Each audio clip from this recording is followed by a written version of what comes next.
And we are back, and we just finished watching 2025's Materialists. This is rated R with a runtime of 1 hour and 56 minutes. We caught this on HBO, and it is currently streaming on Max, HBO Max, but to buy rent on Prime Video. This is tagged as feel-good romance. What? Romantic comedy, and romance. I don't know if it's any of those, actually. It is not any of those things. Nothing about this film made me feel good. Besides the fact that I guess I'm smarter than Lucy's character. Yes. According to IMDb, the blurb says, an ambitious young New York City matchmaker finds herself torn between the perfect match and her imperfect ex. This is written and directed by Celine Song, whose previous film I adored, Past Lives. I don't know how to feel about this. I feel like I needed to sit with this one for a bit, but we wanted to get the review out of the way, so we are just going to delve right into it. I'm going to try and collect my thoughts, but G, can I go to you for your impressions? I thought this movie was stupid. Mm-hmm.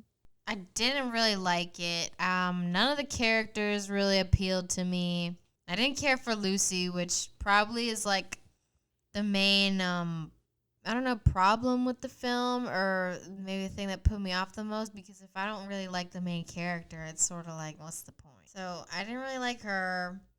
I didn't especially care for either of the, I guess they were the male leads, but there was one that I clearly preferred. Mm-hmm. And I don't understand why she made the choice that she did. Mm-hmm. Well, I guess like if it's explained, I sort of understand, but I think it was really stupid. What did you think of the performances of the actors? Were any of them really good to you, you think? They were fine, I guess. Nothing really like exceptional, I guess. Mm-hmm. Yeah, I don't really know how to explain it. I wasn't wowed by anything in this movie. I mean, I was wowed by the apartment, and I guess that didn't even really. Not really. It looked like a hotel room or something. Like, yeah, you said that when we were watching it. So boring. Yeah. God, he had like no furniture in there. It was the bed and the 2 lamps, and that was And I bet that minimalist lifestyle cost him a pretty penny. Seriously, like, it cost him that much to not even look nice. I mean, I guess it's like clean looking or whatever, but it was so boring. I can't think of a better word. I feel like that is the correct word to describe this film, unfortunately. I wanted to like it because I liked the previous film so much. But this one, I understand what she was trying to get across, but I don't know that she did it well. And I wonder if it's the story or the casting. I felt like if another actress had been cast as Lucy, I think this would have been a different sort of film. I feel like, and again, no shade to Dakota Johnson, but she's not very versatile. She feels very one-dimensional, and she feels very wooden. And yet, and sometimes that could work. I don't know that it necessarily works here. And I think that sort of deducts points in a way, because like your main character, and yet there's nothing likable about Lucy.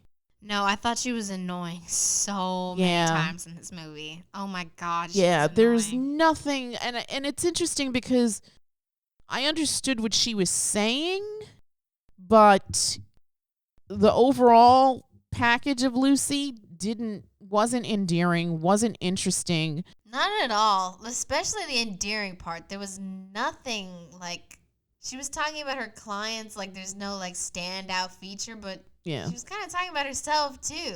Kind of. I think you're right. Nothing stood out about her. She was really like flat. She was. And it's interesting because her job is to match people. And you would think that somebody in that sort of line of work would have a more, I don't know, romanticized version of the world.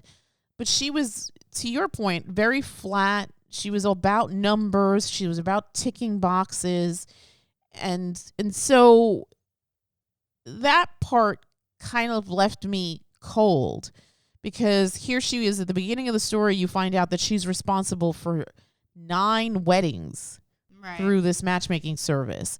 So you would think that her character would be sort of different, and she is, but she isn't. There's nothing dynamic about her. There's kind of no personality there.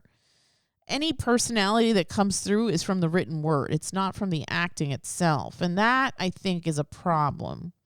I genuinely like Harry and John, played by Pedro Pascal and Chris Evans. I like them as actors. I've always liked them both as actors. I think Pedro's very charming and whatnot.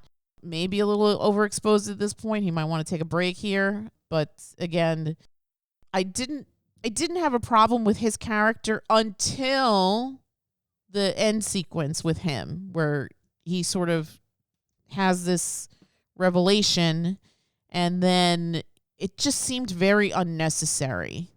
And so then she goes back to her ex, played by Chris Evans, and I couldn't understand why she loved him and he loved her. I didn't get it at all. She just didn't seem like a great girlfriend. He didn't seem like a great boyfriend, and they hadn't seen each other in years. Right. Didn't when they meet again, he's like, oh, you don't even remember what my face looked like. Or right. And obviously a long time had passed. She hadn't even thought of him. But now that he's in her circle, I guess, all of a sudden he's front and center. And it was like, if you guys had this passionate love of the ages, then why would you let something ruin that relationship? You would have still been together, because we all know that love is a lot of things, and yet part of being in an adult relationship is about sacrifice and compromise. It's not all puppies and unicorns and going out to fancy places on your anniversary. It's more than that. It's give and it's take. And so somebody whose business is the business of uniting people, she seemed very uneducated on the subject. So I don't know. I don't have a lot of nice things to say about this film. I'm extremely disappointed. It's not a short film. It's almost 2 hours. It's 4 minutes shy of 2 hours, and it felt like such a colossal waste of time. Gee, if you were going to give this a number from 1 to 10, what would you say? Maybe like a 4. I feel like it was below average. Yeah, I think I would give it a 4.5. It's a pretty movie.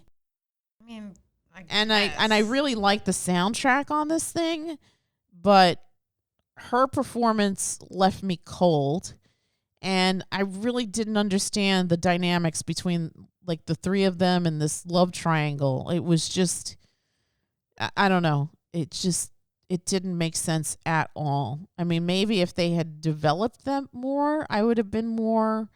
I don't know what could have saved this film. I honestly don't know what could have saved this film. I don't either. I think we could just agree that it's not a good movie and move on with our lives. Yeah, I think that's what we're going to have to do. So 4.5. We caught it on HBO. It is playing on HBO Max. I would say skip it. Skip. Yeah, this is not a good watch, unfortunately. I think there was messaging in here, and I think it was interesting messaging, but the execution just didn't validate that. And so yeah, that might have saved different actors, maybe just different characters, different personalities. Yeah, she was a little too, I don't know. That might have been the thing to save it, because I agree. Like, I thought the messaging was sort of interesting too. But I mean, you guys are always saying how the heart wants what the heart wants. Mm-hmm. And, like, it's a nice sentiment at times. Mm-hmm. And I feel like they could have done it better in this movie. Yeah. I didn't understand the pull between Lucy and John. Not at all. I think at one point he says we're not in our 20s anymore. So I'm assuming they're now in their 30s. I think he said he's 37 at the end, right? So I'm assuming maybe like 10 years have gone by. So they haven't seen each other in 10, let's say 10 years. I guess so, maybe. So yeah, you're he said he still was holding a 37. torch for this woman?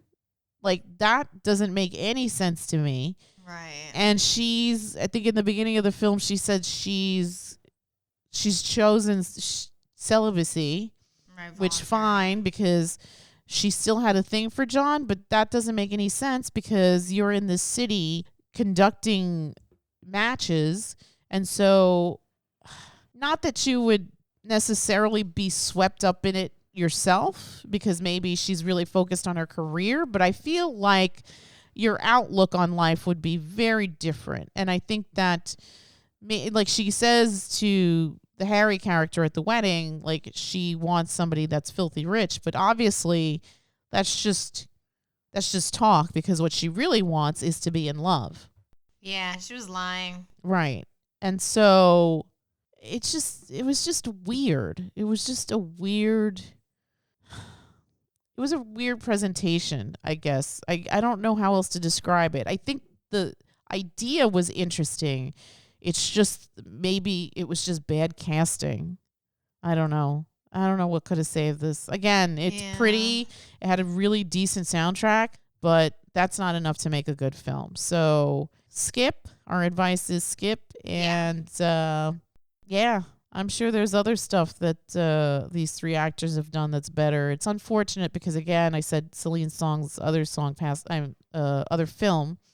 Past Lives, was way better than this, but this is just not it. This is just not it. And before we wrap it up, we'd like to encourage everyone to like, share, and subscribe. And we'll come back with another review soon. And with that, we will bid you all a Good night. good night.